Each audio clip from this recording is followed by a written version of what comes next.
Thank you for joining us. Welcome to Returning Strong, Understanding Your Market and Your Competition. I'm Linda Fitzgerald, an advisor with the SBDC, and I am also here with David Walker and Lani Lott, who will be your presenters today. Thanks so much for finding some time to watch this. We're glad you're here. This is the Shasta-Cascade Small Business Development Center. We're a nonprofit organization. We provide confidential, no-cost advisory and training services to small businesses. We're funded through the Small Business Administration as well as Humboldt State University. I'm going to start with our disclaimer. The information provided in this webinar and any supplemental materials provided to registrants are intended for educational and informational purposes only and does not constitute professional, financial, or legal advice. No registrant should act or fail to act on the basis of any material contained in this webinar without obtaining proper financial, legal, and other professional advice specific to their situation. The Northern California Small Business Development Center and its host, the HSU-sponsored Programs Foundation, specifically disclaims any liability, loss, or risk, personal or otherwise, which is incurred as a consequence, directly or indirectly, of the use and application of any of the information presented in this webinar. And now I would like to hand it off to David. Okay, thank you, Lani. My name is David Walker. Before we start, I'd like to tell you about coming up with the Small Business Technology Development Center in North Carolina. This is a virtual event called Becoming an Investor-Ready Entrepreneur. I bring this up because I've been a part of this on 3 separate occasions, and this is a wonderful event that may be worth your while.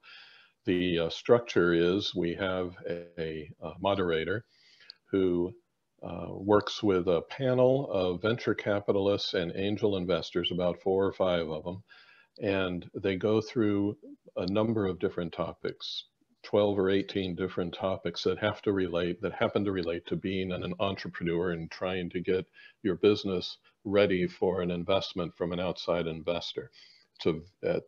It's also followed by questions and answers from the audience. It's $95, and in my opinion, it's worth every penny. It's going to be an online webinar on December 2nd and 9th between 1 and 4:30 Eastern Time. That's Eastern Time. So keep in mind, if you have any questions about it or would like more information, feel free to contact us or go to sbtdc.org.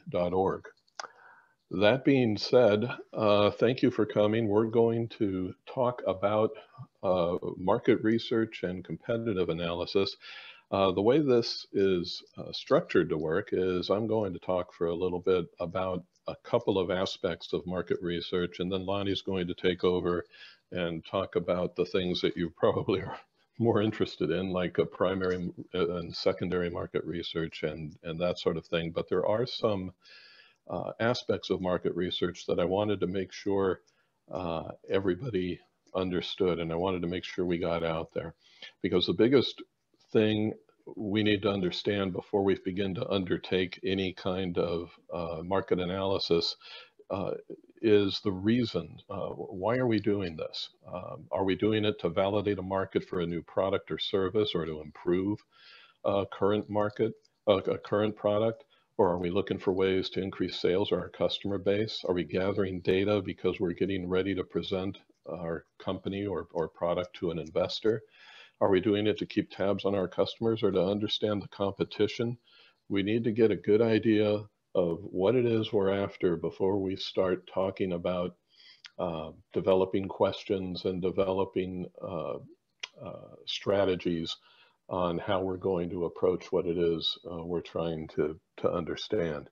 So I want to talk about the concept of validating your idea in the market for a second, because this is an important area that has had a lot of advancement in recent years. There's been a lot of scientific studies that have resulted in some very effective methodologies when it comes to the idea of validating your product or your service in the market before you spend money actually starting a business and putting it out there.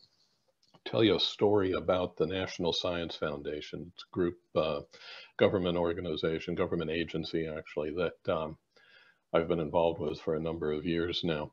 prior to 2011, the National Science Foundation was pouring hundreds of millions of dollars into research, very good research at universities and labs. And they were producing some very cool inventions and really cool technologies, but they were unable to sell them. Very few of these ideas would make their way into the market because basically the NSF was funding scientists and researchers at universities who had no idea how to run a business or validate an idea in the market. They may have created a technology, but no one would buy it. They didn't know what to do next. At the time, the director of the National Science Foundation recognized this problem, became very concerned about the waste of the opportunities and the waste of the taxpayer dollars. And he asked an NSF program director named Errol Arkelek to do something about it. And Errol did some research and came across a Stanford and UC Berkeley professor named Stephen Blank. Errol called him because he loved Stephen's idea when it came to validating a market, understanding a market, and getting a product ready for a specific market. Errol called him and he said this, I'm going to quote it. He said, "I've been reading your blog and I've been monitoring your ideas, and I've got a deal for you. I've got 10,000 principal investigators, and they all have technologies and projects that they think might have commercial potential. And our job is to figure out a way to figure out whether or not there is commercial potential. And by the way, there's no funding for you." And together, Steve Blank, who happened to be retired at the time, was actually happy to get that call. And together, they developed Innovation Core, or I-Core, with the idea being they would take some of the developments that Stephen Blank had seen and use it to create some market research, some ways to talk to potential customers and validate whether or not their product is ready for the market that they think it was ready for. So this is a chart that I put together that is kind of sort of what Steve Blank came up with. And we're not going to go through this at any great detail. But the bottom line idea is, if you're going to go after a target market, you need to understand who the customer is. You need to understand where they are. Are they on Instagram? Are they on Facebook? Are they not on the internet? Where are they? You need to validate. In addition to that, you need to validate the problem. Do they think that the problem you think exists really does exist, and that therefore does your solution make sense? What do they think about the current solution to the problem you're trying to address? And you go through this process, this customer development process, and you get their feedback. And one of the most valuable responses that people would tend to give when they started putting this into practice, one of the most valuable responses would be, you know what, it would be great if the product did this. And all of a sudden they would begin to realize, by talking to these potential customers before they brought the product to the market, by talking to these people and understanding what their real needs were, all of a sudden they realized that maybe they wanted the product, but they wanted it with a twist. They wanted it to do something a little bit different. And they learned that they needed to pivot. And when they pivoted, all of a sudden they had a product that had a very viable market and eventually would become successful in the market. And as a result of starting I-Core,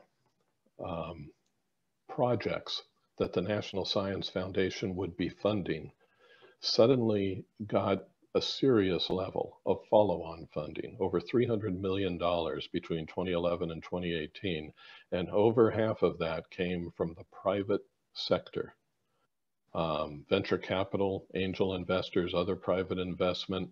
This wasn't happening before they were doing their market research. This wasn't happening before 2011.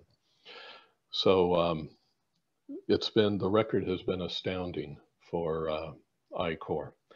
If you have any interest in that, I'm going to make 3 suggestions to you.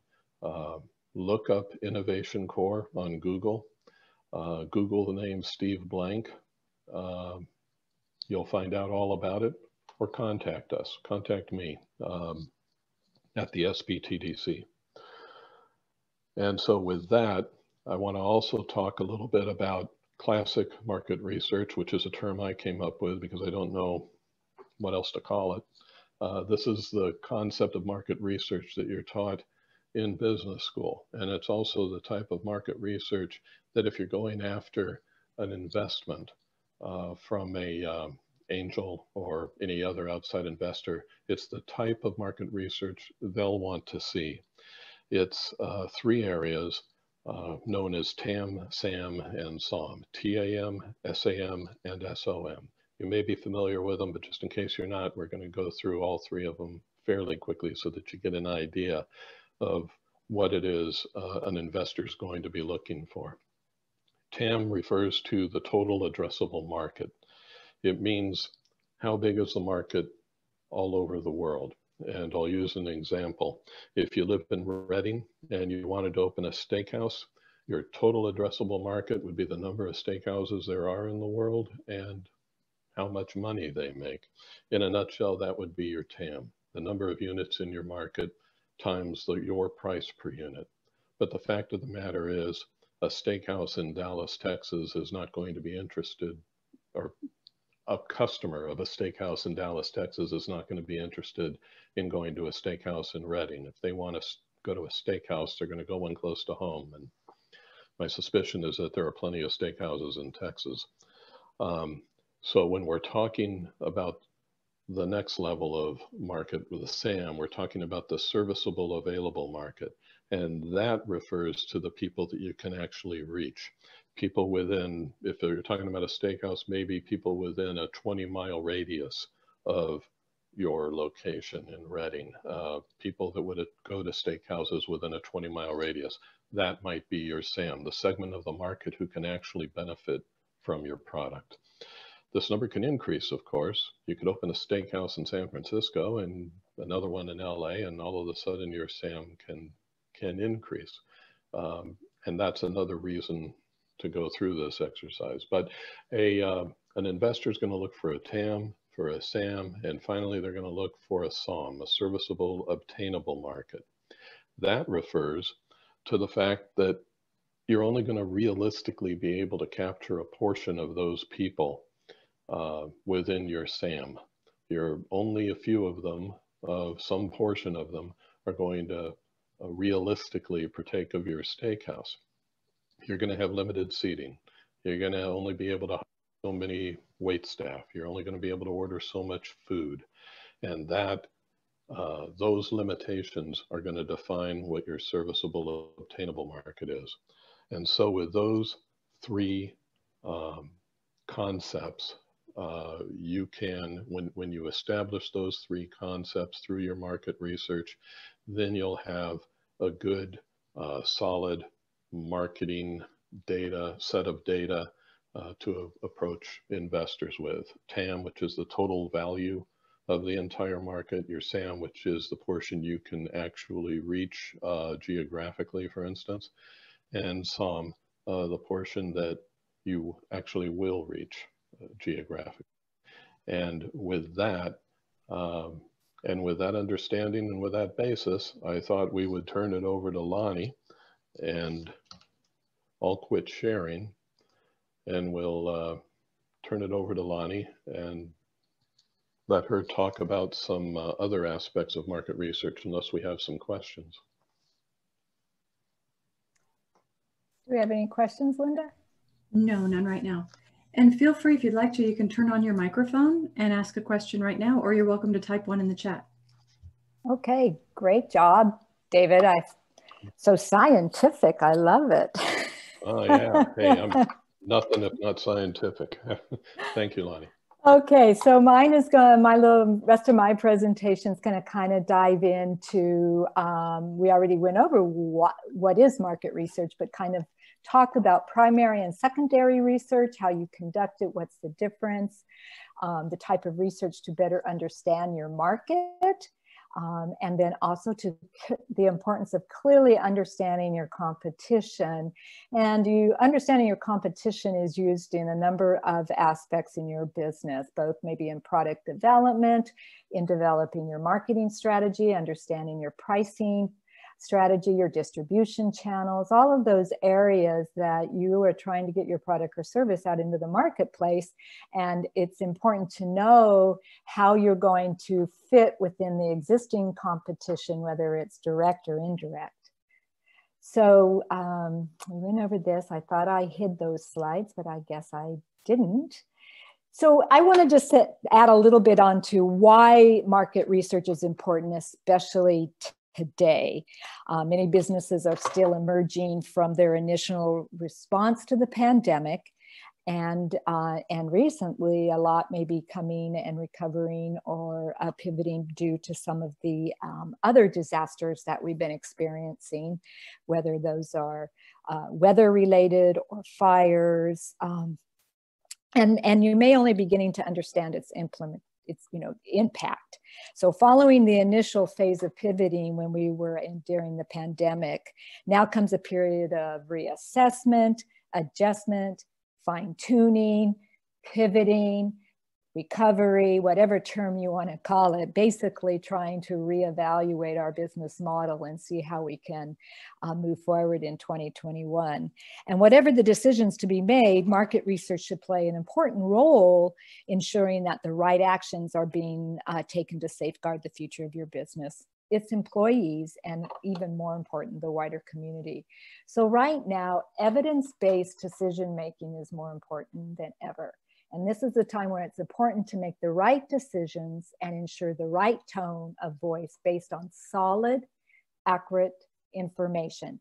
Market research, when we talk about it in terms of from our view or my view as an advisor for the Small Business Development Center, working with all kinds of different clients, we really want to take some of the assumptions out of it when it comes to understanding who our primary market is or customer, who is our secondary, what makes them tick, where are they located, how do they get their information, what's the best way to approach them, are they online, are they not, and all of those, you can make some assumptions, but the more you can drill down into evidence-based from actual solid research, the more effective your decisions and your business planning process is going to be. So market research can provide you with a better understanding of how your customers are responding to the pandemic or the disaster and their changing needs, their behaviors and concerns, thus helping you identify some of the implications to your business. So, asking and researching what are their current buying behaviors? How much will that change in the future? This is a, really known commodity right now because over the last 8 months, many of our businesses have springboarded over into also offering e-commerce opportunities, selling online, whether that's through their social platforms or a website, to get the products and services out to the customers where they're located so they don't have to come into the shop or come into the business for whatever reasons, whether it's their behavior or it's because you're actually still closed. What marketing tactics are they currently engaged with and how might that change or is it changing? Will customers continue to prefer e-commerce? And what products and services are in demand now? Which ones are becoming irrelevant due to the pandemic? Unfortunately, if you were an event planner right now, you're really looking at pivoting because a lot of the larger events and outdoor venues and even weddings are all looking at, smaller. In fact, I just saw that a hotel is offering boutique or smaller weddings for 50 people or under, and then they have what they call their elope package, where you can come to their venue and you have 10 guests and you're kind of eloping. So it was interesting to see how they were marketing that. And then knowing how your competitors are responding to the pandemic or any crisis or disaster is really helpful because you can better understand your business in the position in the marketplace. So I just wanted to kind of add on that market research is extremely important now. And most people think, well, I only need to do market research and understand all this when I start my business or I'm writing my business plan. But really, you should look at all of this on a regular basis. And right now, because of what we've experienced and the changes in the marketplace, it's extremely important you kind of evaluate that. So when we talk about primary and secondary market search, primary research is what you compile yourself and or you hire someone to gather for you. And these can be like the focus groups or the online survey, or you're just asking customers when they come into your shop, or you are sending out a poll or some kind of questionnaire online. And it can be exploratory, which means that you're exploring a specific, or excuse me, you're kind of exploring open-ended, helps you define a specific problem, and usually involves detailed, unstructured interviews in which lengthy answers are gathered from a small group of respondents. You're really using that to cover and get some really what we call quality research under your belt or into your data gathering so you can make some decisions. And specific research is precise in scope and is used to solve a problem that exploratory research has identified. And interviews are structured and formal in approach in both of these type of primary research. Primary research takes a lot of time. You really have to, develop the questionnaire. You have to really know what you want to explore or the specific issue you want to address and design the questions around that so you don't just get useless data. Where secondary research is the data that's already been compiled and organized for you.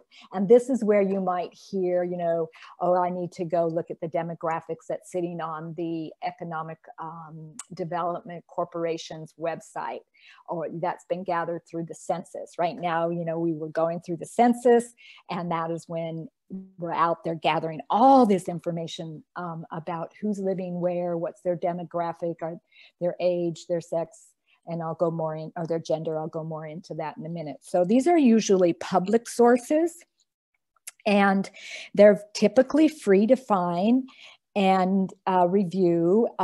Government statistics are one of the most common type of public sources, U.S. Census and the Bureau of Labor and Statistics, both of which are very helpful. And I know in the past, I haven't looked recently, but I'm sure it's still there. Our SBDC resource page often has links to where some of the secondary research data is housed. Many times cities will have it, counties will have it on there. Then of course you can go right to the federal levels. And then commercial sources are usually consist of an industry specific. That can be for your industry, like if you have a national trade association, they are often doing primary research for you and then package it all up as secondary research and offer it to you with like trends, what's growing in your industry, who's the typical demographic that's attracted to that industry, what kind of products and services are trending up, what kind of marketing is being used in that industry, like the National Restaurant Association or the National Electricians Association, and there is hundreds of national associations. So commercial sources are often a great place to find secondary research. And then internal sources, and we got to give more credit to this, and it's a really important tool, and that is what you can gather from your own business or organization. Average revenue per sale, customer retention rates, any historical data on the health of new or old accounts. How are your social media platforms performing? The insights, all of them have insights, website data, email opens rate, clicks. I just did an email out for an organization that I work for, and I was looking at the 2,500 emails that went out, and I had a 16% open rate, which I didn't think was bad. I shoot for 21. So it tells me that maybe I needed to look more seriously at my, who it was going to. Did I not segment it enough? So those internal sources, or those sources that you are using that you can help can look at look at your customers and how, you're performing and what they're doing. So there's primary research and secondary research, and those are two terms that we often use. So market research to understand your market. So some of the things to think about is demand. And this is what David was kind of talking about. Is there a desire for your product or service? What's the demand for your product or service? How many people would be interested in your offering? The market size, like he was talking, there's the 3 circles, and you kind of want to get dialed down into that internal 3rd circle so you could really penetrate those who are the ones that are most likely to purchase from you in the short term. Economic indicators, what's the income range and employment rate of your target market? Location, where do your customers live and where can your business reach them? Market saturation, how many similar options and already available, and then pricing, what do potential customers pay for these alternatives? And this is kind of a snapshot from the SBA. This is like, these are the things that you kind of want to understand about your market as you continue to conduct your research. So let's talk about demographic characteristics. I love this picture. I think they're on their way to vote for the first time. Yay, women. So demographic characteristics, these are really about, and this is usually what you find in secondary research. These are the age, your gender, occupation, ethnicity, geolocation, where are they located, education level, household income, household size. And sometimes we get this and we look at it and we go, well, what does this really mean? How do I translate this into finding out if my market is going to be strong enough to support my business concept? And that's what we're here for. We're here to help you take some of that data and drill it down to what you're trying to research and give you some kind of number, some kind of idea. Is there enough population base in the city of Reading to support your business model that you're thinking of? Or if you're thinking you want to be a statewide type of business, your business is going to be appealing to the entire population of California. Okay, well then how are we going to reach them? Where are you going to start? So all of that is used when we think about the demographic characteristics. Kind of gives us a little snapshot of what we, kind of the person and how many are there of them, the individuals in our specific trade area. And then the most exciting one, which we usually get out of primary research, there are some sources that we can get psychographic characteristics from. There's a company called Esri. They've been doing GIS mapping for a long time, and they actually do something that's called a tapestry, and it's free. And you can actually click on your zip code and find out what they've kind of profiled the psychographic characteristics of that population within that zip code. And psychographic characteristics are your personality characteristics. What are they interested in? Their lifestyle. Do they like to be an outdoors enthusiast, or are they more of liking to go to see, first run movies at the movie house? Social class, are they higher influential? Are they lower? Where is their social class? Their attitudes, their beliefs, their values, their activities, and their interest. And why we want to ask these questions about the market is that it gives us a snapshot into what drives people to be making a decision. What's important to them? Where do they go for information? How do they make their purchases? What do they value most? What's their biggest challenge and what are their goals? And often these kind of characteristic psychographic features of an individual is what we ask in our open-ended questions, and we ask this in our primary research. For example, I always tell some of my clients that have, storefronts or bricks and mortar operations, I said, you should ask every customer that comes in and just write it down or, put it in on their QuickBooks profile. How did you hear about our business? Oh, well, my friend told me about it. Oh, really? Is that the only way you've heard of our business? Well, I remember seeing it in the Searchlight.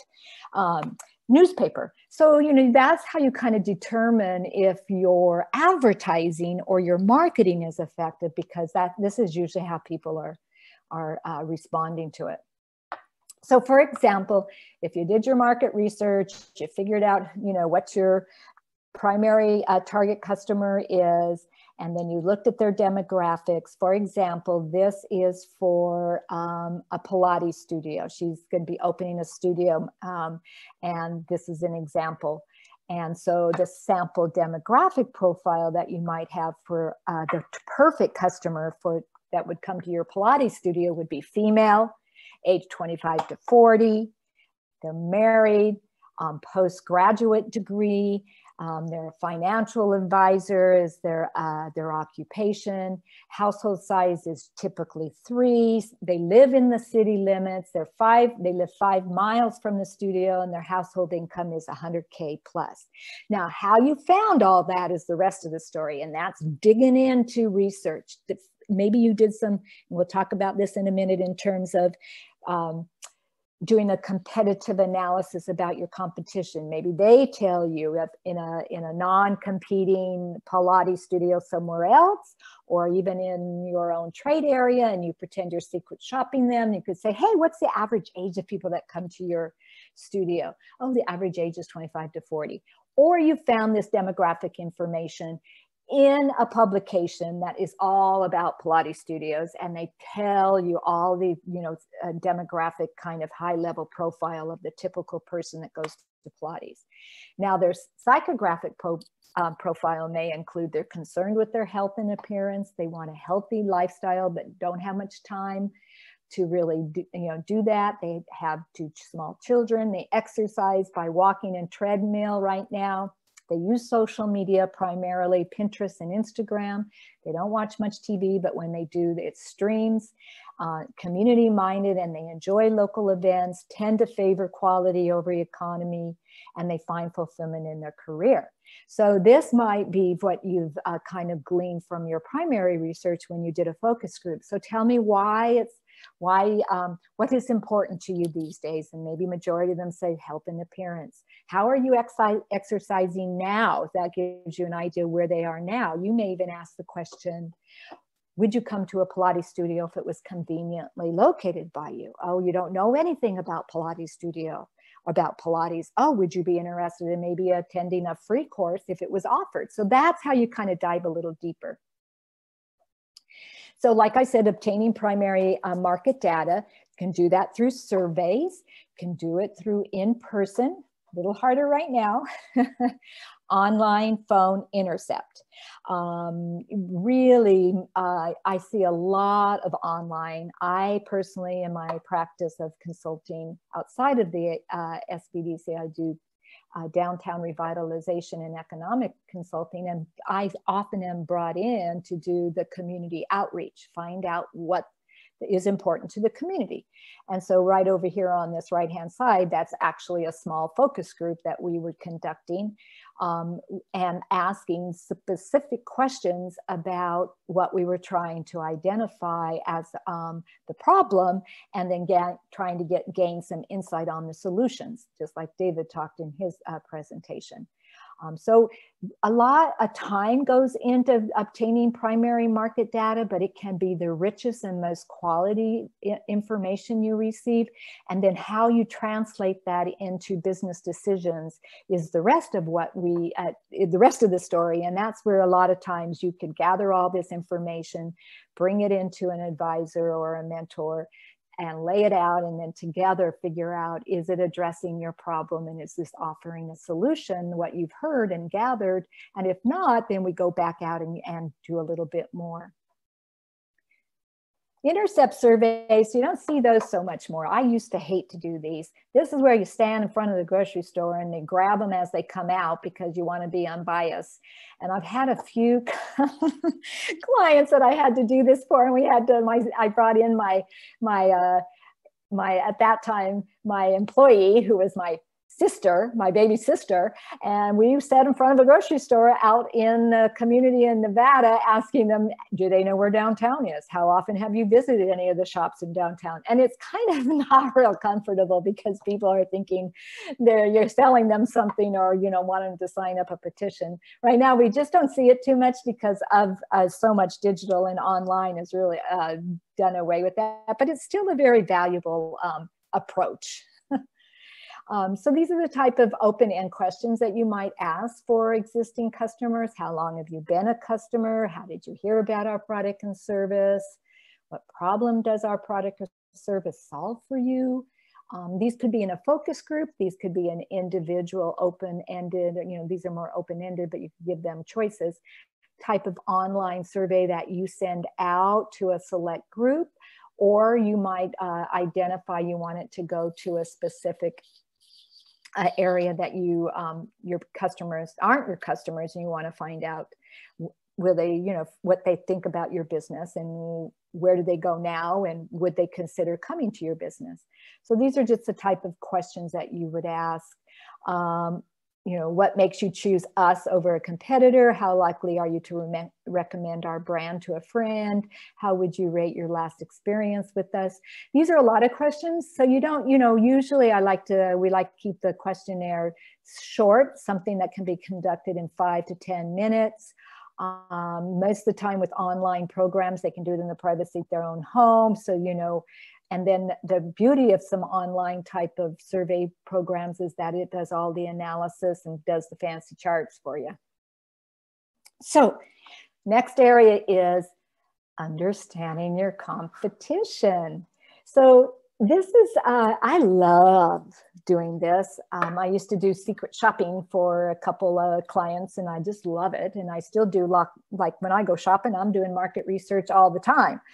So competitive analysis helps you learn from businesses competing for your potential customers. This is key in finding a competitive edge that helps you create a sustainable revenue. Or like we like to say, where's your niche or niche? Depends on how you like to say it. It gives you a better understanding of your customers' expectations so you can adjust your pricing strategy, your marketing plan. Competitor research should provide insight, as hard as it can be, about your flaws or your weaknesses, helping you identify some loopholes in your business model. Analyzing the competition can help with improving your unique selling points and pinpoints areas that need strengthening, shifting, expanding, or even eliminating. And then deeper dives on how your competitors operate often will glean insight on their future successes or failures, which can be an inspiration for you, so you to avoid the same mistakes. You know, these are just some, you know, kind of descriptions of why it's important to understand your competition. But if you're a business, you know, gut level, why you got to know what your competitors are doing, because you got to figure out how you fit in. You got to keep ahead of them, or are you going to be like right below them, or are you going to be higher priced or lower priced? So market research to understand your competition. You want to know about their products and services. How do they distribute and deliver those products and services? What product and service is their pricing structure? What are their strengths and weaknesses? What's their brand and design values? Who are their primary and secondary markets? What kind of marketing and media activities do they use? What's their financial position in the marketplace? What are their customer service and loyalty programs? Really key. What's the number of their employees and their expertise? Who's the owner of the business and their personality? And then how are they using new technology? This is an example of a carpet care business that's in the region. And I just love this because they just are all digital, very explanatory. You book online, schedule your cleaning today. They even have all of their services on their website. So if I was, you know, another carpet cleaner, or that was my, you know, similar business, I would look at this as a competitor and really want to dive deep into all of their service and products, how they're positioning it, what added values they're offering, And the beauty of the digital world that we live in is that you can mine almost all of the information about your competitor through the internet, on their website, through their social media platforms, do a Google search, see how they're mentioned in media. And it's much easier than in the olden days when we'd have to actually maybe go visit them. And you should still do that. You should call them up on the phone and see how they answer, or you should send an email or have someone do that and find out how they respond. All of that is still really good intel, ways to approach and gather information about your competitors. But really, the internet is just, makes it so much easier, and you can really dig deep into understanding how you, what they're about and what you're about. Because not only are you asking all about your competitors, then you put yourself right in that column too, and you have to fill in how you're performing in all those areas. So gathering intel on your competition, like I said, mine their social media platforms, subscribe to their online newsletter, see what they write about. That's probably a great resource to find out, if they're launching a new product, or they're talking about some change in their business, especially if you can come across a competitor who does regular email marketing. Collect their price list, marketing information. If and when, because I'm going to say it that way, we have trade shows again, or business expos, you visit their booth. You go and you see how they're presenting their booth and their sales strategy, and how they gather information about you, a potential customer. And then if you give them your email, do they call you back in a timely manner, or do they just never even? And then listen to your customers. Suppliers and vendors are great places to understand your competitors. Your vendors and suppliers won't give away any trade secrets of the competitors, because that would be not really good business practice on their part. But they can tell you that, yes, this is the type of products or services they're looking at ordering. They have just placed a large order. I know they're looking at expanding. Sometimes you can get that from suppliers and vendors. Talk with them. Yeah, I've actually found that some of my competitors are now my best colleagues and partners.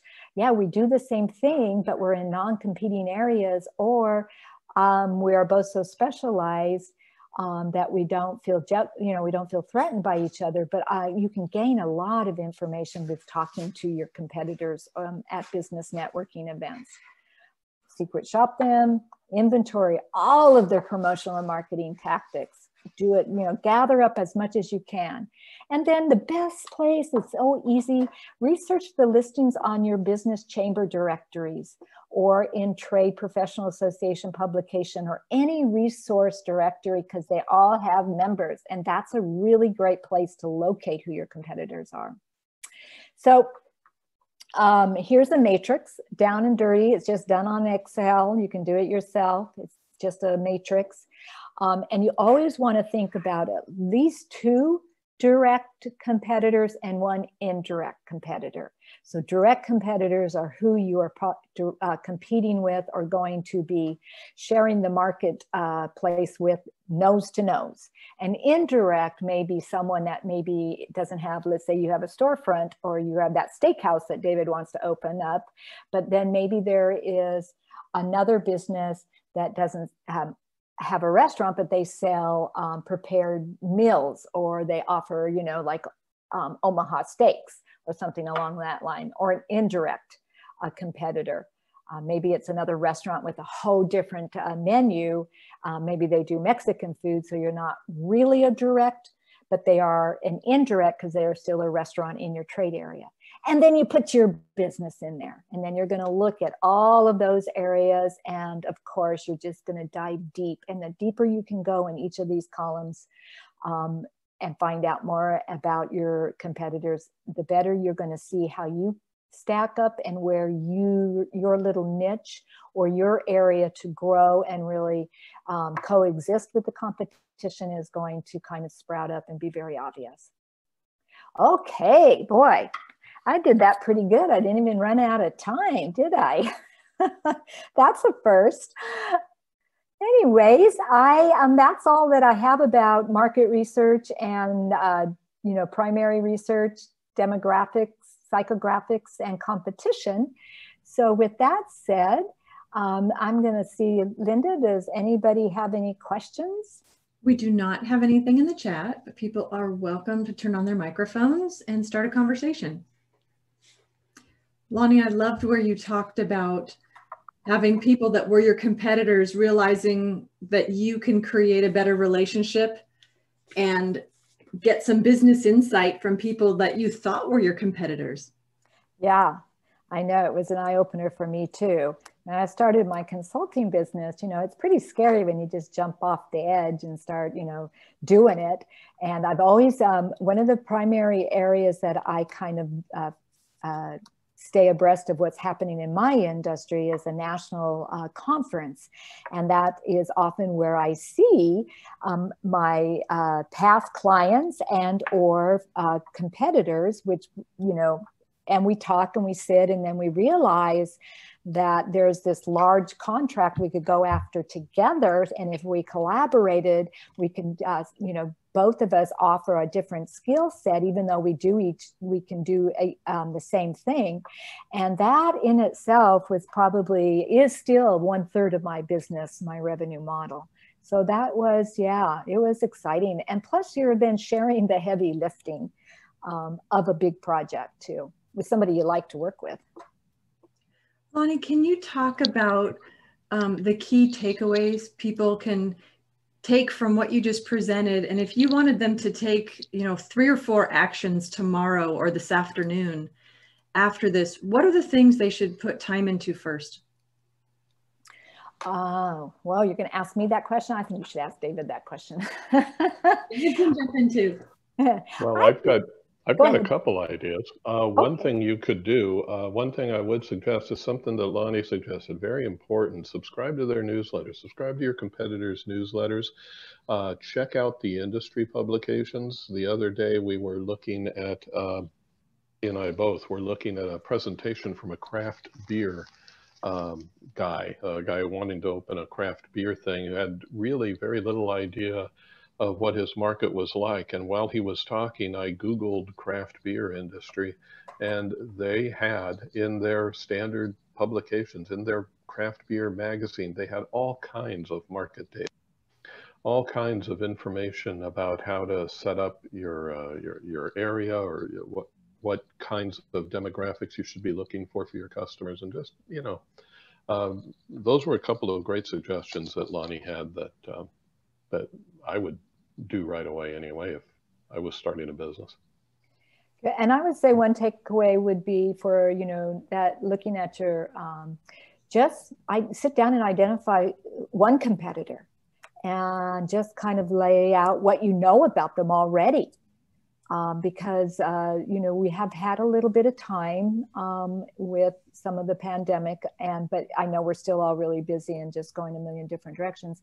But, just sit down and get a binder out and say competitor 1 and write down who that is, and go to their website and write down what you think their strengths are, what you think their weaknesses are.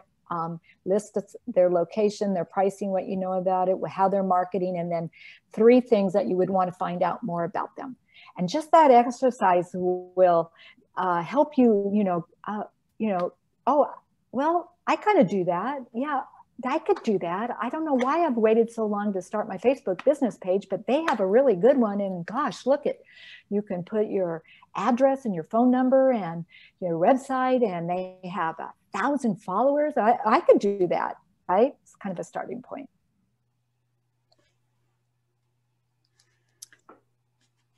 Anyways. The another thing that you brought up a little earlier, Lani, or I guess David mentioned it and had referred back to what you had said, was magazines. And to me, magazines seem kind of old-fashioned, because nowadays so many people, they can't sell magazines like they used to, and there's so many online tools.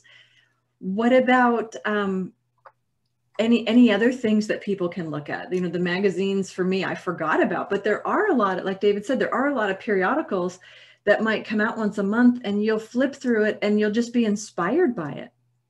Yeah, and most magazines and publications, a lot of them are online now, digital. So you can actually flip through them like without even having, you know, first copy free, just digital, and flip through them and you can see them. Articles, go on LinkedIn and maybe do a research on your industry, or if you know, and see who's in some of the LinkedIn groups, or who's writing articles, or blogging. Blogging is a big one too. You know, Google is so powerful. And yeah, you got to pose the question correctly, and then you got to make sure it's a reliable source. However, it is, you know, just searching LinkedIn and writing a topic in their search, and finding out what, you know, who's popping up and what they're writing, and you might even find an indirect competitor from that aspect. But then blogging, yeah, a lot of bloggers out there, and a lot of great articles written that way too. Yeah, you can go to the library and get some publications on trends in industries. Publications like Value Line, they may have IBIS World, which is a publication that has industry statistics and talks about trends, where the industry is going, and has some specific ideas about customers and who the customers are and where the customers are going. I don't think the local Reading branch has those publications, but a lot of universities do. If you have, if you especially have access to university libraries, and if not, next time you're down by Humboldt or Sacramento State, you know, hop in if they're open. And there's another source too that we used to use. It's the National Association. It's a big book of all the associations by specific industry, national, and then they divide it up by each state.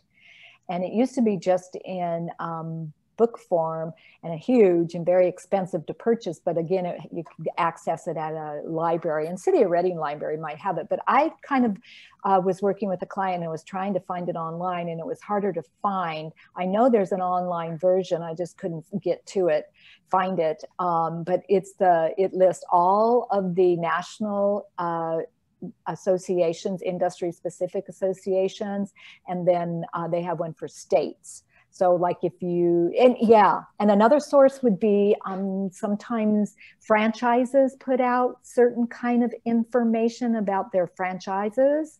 And if you're looking at a coffee house franchise, you might find something about that franchise, and they may have some secondary information in there about who's the typical coffee drinker, and how many drinks do they get, and how much do they spend annually, and how do they, you know, determine which coffee shop they want to travel. So a lot of times the franchises will have some of that information too. Yeah. That's a very good suggestion. The franchises, especially the larger ones, they have a tremendous amount of data, you know, down to, hey, you know, it might even be worth contacting the franchises directly. Mm-hmm. And seeing what they might be willing to share with you. I mean, they have data right down to the amount of traffic that they might see among your target market going down a certain street. And if you're thinking of one location, whether it makes sense to have it on the right side or the left-hand side of the street, depending on which way people turn. I mean, it gets really detailed, and it can be some very valuable information depending on what you're looking for. Yeah, and I like it too, because sometimes they'll give you how much square footage is suggested, how much sales per square foot should come out of it, which then helps you with some of your, you know, your financial projections. Yeah, there's just so much out there. It's just the first place to start is, though, what's the main problem I want to solve, and then how do I go about, you know, determining a solution, or if I have a solution in mind, is it the right one? And then, you know, what does the data tell me? What does my research, does it support it, or does it tell me to go in a different direction? And that is the exciting part of it, because if you use evidence-based decision making before you just make it. Put your money down, like you said. You could save yourself a lot of money and time, and heartache. Okay, I think it's. Are there any things that people need to kind of be warned about? Both of you have worked with clients for many years, and I'm just wondering if there's any points where you can help someone avoid having a problem. Maybe you have an example of market research where someone just didn't give it the attention they needed, and with a little more attention, it could have gone more in their favor, or maybe they took a wrong turn. Do you have any feedback in that area? The best thing I can say, and this is the hardest thing to do a lot of times, is to be objective. When you're talking about somebody, especially you're talking about somebody who's been working on this thing for a long time, they have their own product, they're ready to go, and they want to launch it, and they get negative feedback. And nobody wants to hear that their baby's ugly, right? And so they just don't want to change because they've convinced themselves that this is a good idea. And I've seen a lot of people hang on to an idea where they had all the evidence from their research. They've had all the evidence that it wasn't a good idea, but they didn't pay attention to it because they were so enamored with their concept. They had blinders on.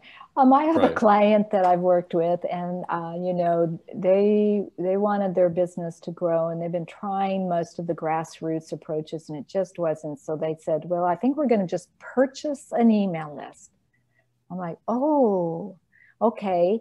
Well, you have to be careful about that because that's not the best practices, and you can, be closed down, or if one of your third-party programs, whether I think they were using, I don't know if they were using MailChimp or one of the other ones, Constant Contact, they will report you and close you down. So you got to be sensitive. But go ahead. If I understand you've exhausted all of your other approaches, you've tried all these other ways. We did letter writing, we did one-on-ones. And nothing was getting them the traction that they wanted. And so they purchased a list, and they got a lot of names right in the beginning, a lot of email responses, but then they got caught and they got shut down. Yeah. And so that client comes back and said, oh, Lani, you told me so. You told me I shouldn't do it, and I did it anyways. And now look at it. And I'm like, oh, I'm so sorry.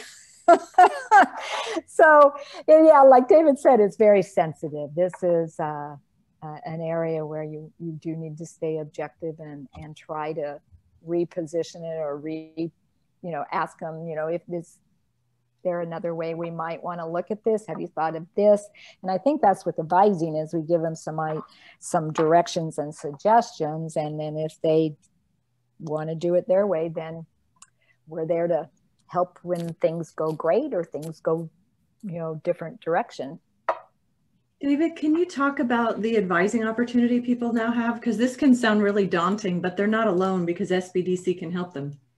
That's absolutely right. We're here to, we're here to help. We have a group of experienced people, experienced entrepreneurs that have been around the block. They've been where you're at. And we can help you.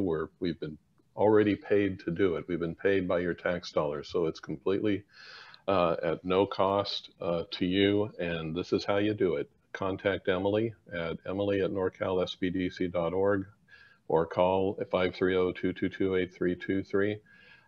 You can go to our website, sbdcsc.org.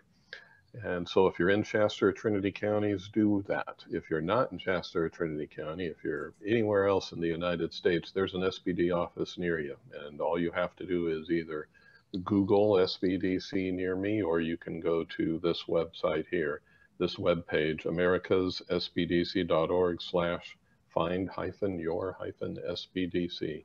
And there'll be one in your area. We're funded, as Linda said at the beginning of this, we're funded by your tax dollars. So we're here to help. And yeah, call us. Thank you so much, everybody. I'll just give one last announcement and then I'll have Lani and David wrap up. We wanted to let you know that in a few days, you're going to receive an email from Emily, and she will have a link to this video so you can watch it again. And she'll also share these slides with you.